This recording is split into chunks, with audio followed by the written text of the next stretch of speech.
ഇന്ന് നമുക്കൊരു get ready with ആയാലോ. ഇച്ചപ്പി ഞാനും കൂടെ ഉള്ള ഒരു അടിപൊളി ഗെറ്റ് റെഡി വിത്ത് ആണ് ബീച്ചിൽ പോകാനായിട്ട്. ഇത് ഫുൾ സീവ് ആണ്. ഇതിന്റെ ഡീറ്റെയിൽ ഞാൻ പറയാം. കെട്ടുന്ന ഒരു സാധനം കൂടിയുണ്ട്. ഇതിന്റെ കസ്റ്റമർക്ക് കൊടുക്കാൻ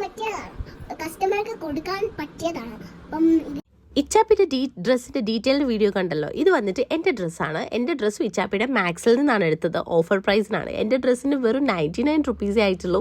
കണ്ടാൽ നിങ്ങൾ വിശ്വസിക്കുമോ? അടിപൊളി ഡ്രസ്സായിരുന്നു കേട്ടോ. ഞങ്ങൾ രണ്ടുപേരും അത് വെയർ ചെയ്തു. പിന്നെ ഞങ്ങൾ രണ്ടുപേരും ബാഗി പാൻറ്റാണ്, നമ്മൾ ട്രെൻഡിങ് ആയിട്ടുള്ള ബാഗി പാൻറ്റ് വെയർ ചെയ്തു. അത് കഴിഞ്ഞിട്ട് ലിപ്സ്റ്റിക് ഇട്ട് കൊടുത്തിട്ടുണ്ടായിരുന്നു. ലിപ്സ്റ്റിക് ഇട്ട് കൊടുത്തത് മാസിൻ്റെ സൂപ്പർ സ്റ്റേ ആണ്. ഇച്ചാപ്പിക്ക് പ്ലമ്മിനാണ്, കുട്ടികൾക്കൊക്കെ യൂസ് ചെയ്യാൻ പറ്റുന്ന ലിപ് ഗ്ലോ ആണ്, ലിപ് ബാം ആണ് കേട്ടോ യൂസ് ചെയ്യുന്നത്. പിന്നെ അതിന് ശേഷം ഞാൻ വന്നിട്ട് ഒരു വൈറ്റ് ഷാളാണ് ഇതുമായിട്ട് പെയർ ചെയ്തിട്ടുണ്ടായിരുന്നത്. അത് പെയർ ചെയ്ത് കഴിഞ്ഞപ്പോൾ തന്നെ ഒരു കോൺഫിഡൻസ് ആയില്ലേ.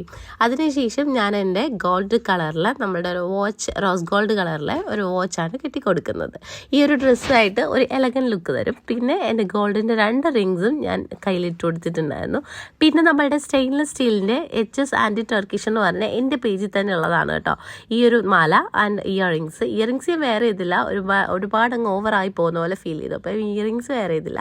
അതിനുശേഷം ഇച്ചാപ്പിക്ക് വെയർ ചെയ്ത് കൊടുക്കുന്നത് ഈ റെയിൻബോയുടെ റിങ്ങും ഇയറിങ്സും അതുപോലെ തന്നെ മാലയാണ്. ഇത് മാക്സിൽ നിന്ന് വാങ്ങിച്ചാണ് കേട്ടോ, കുട്ടികളുടെ സെക്ഷനിൽ നിന്ന്. പിന്നെ ഒരു ബാഗ് ബേബി ഹഗ്ഗിൽ നിന്ന് വാങ്ങിച്ചാണ്. ഈ ബാഗ് ഇച്ചാപ്പി വെയർ ചെയ്ത് കൊടുത്തു. പിന്നെ ഞങ്ങൾ ബീച്ചിൽ പോയിരുന്നു. ഔട്ട് റിസൾട്ട് മാത്രം ഞങ്ങളുടെ ലുക്ക് ഷൂട്ട് ചെയ്യാൻ പറ്റിയില്ല. ബീച്ചിൽ പോയത് ഞങ്ങൾ അടിപൊളി മാങ്ങായും ഇതൊക്കെ കഴിച്ചു. ഇത്രയൊക്കെ ഒരുങ്ങി രാത്രിയാണ് ബീച്ചിൽ പോയത്. അപ്പോൾ ഇത്രയേ ഉള്ളൂ. ബൈ.